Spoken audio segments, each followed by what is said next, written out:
Assalamualaikum warahmatullahi wabarakatuh. Nah, teman-teman, kali ini kita akan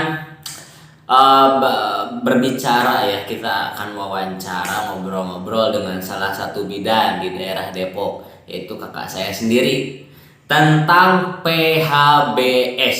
Apa sih itu PHBS? Apa manfaatnya? Ya pokoknya, dan pertanyaan-pertanyaan lain tentang PHBS. Langsung saja lah, nggak usah lama-lama. Ayo. Apa sih PHBS itu? PHBS adalah kependekan dari perilaku hidup bersih dan sehat. Nah, singkatnya, apa sih PHBS itu? PHBS itu adalah perilaku kesehatan yang berasal dari kesadaran pribadi nih untuk menuju keluarga yang lebih sehat. Ada 5 tatanan PHBS. Yang pertama, PHBS di rumah tangga. Yang kedua, PHBS di sekolah. Yang ketiga, PHBS di tempat kerja. Yang keempat, PHBS di sarana kesehatan. Yang kelima, PHBS di tempat umum.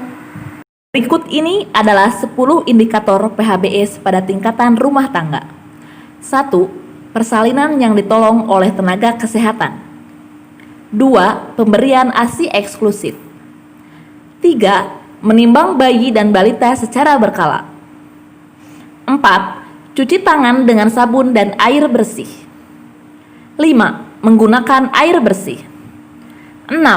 Menggunakan jamban sehat. 7. Memberantas jentik nyamuk.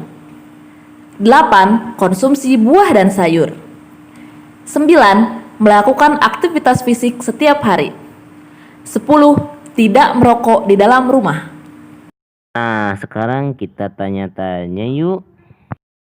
Nah, bagaimana Anda menanggapi masalah tentang kelahiran yang ditangani bukan oleh tenaga kesehatan yang resmi?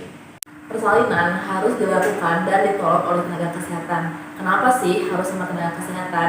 Karena alat-alat yang digunakan harus steril, harus bersifat aman dan juga bersih.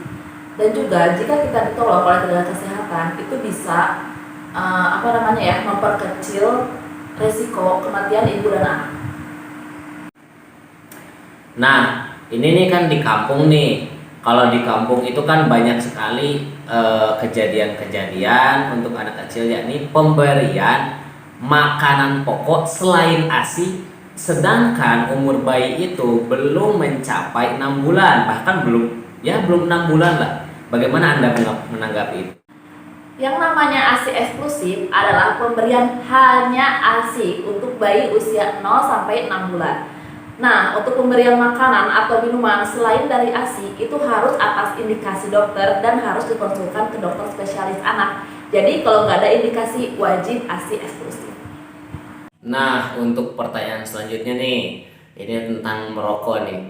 Ini kalau tentang merokok, kenapa sih kita itu tidak boleh merokok di dalam rumah? Sedangkan saya sendiri bukan perokok ya, cuman kan mengapa sih detailnya kenapa kita itu tidak boleh merokok di dalam rumah? Nah, pertanyaan ini itu pertanyaan yang bagus ya.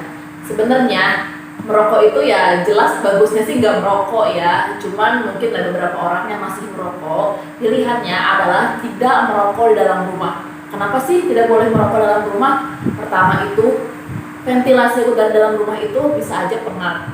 Ya, jadi rokok itu asapnya bisa kehirup oleh anggota keluarga yang lain. Nah, kalau udah merokok dalam rumah, pas masuk ke rumah itu ganti bajunya, harus mandi dulu sebelum beraktivitas dan berkomunikasi dengan orang lain, apalagi dengan anak kecil. Karena asap rokok yang menempel di baju kita setelah kita merokok di luar rumah itu masih bisa terhirup oleh orang lain, apalagi anak kecil, dan bisa menyebabkan bahaya juga sih. Nah, teman-teman, alhamdulillah ya, kita sudah beres nih wawancara bersama Kak Wina Anggraini. Nah, untuk kedepannya insya Allah kita adakan vlog-vlog bermanfaat lagi. Intinya sih dalam vlog kali ini kita harus menjaga kesehatan diri kita dan juga keluarga nih. Dan jangan lupa pesan dari Kuma Arif Channel, yaitu selalu berdoa kepada Allah Subhanahu wa Ta'ala agar kita dapat sehat dan juga walafiat, sehingga kita dapat melakukan ibadah dan juga keseharian dengan biasanya. Salam Kuma Arif Channel. Wassalamualaikum warahmatullahi wabarakatuh.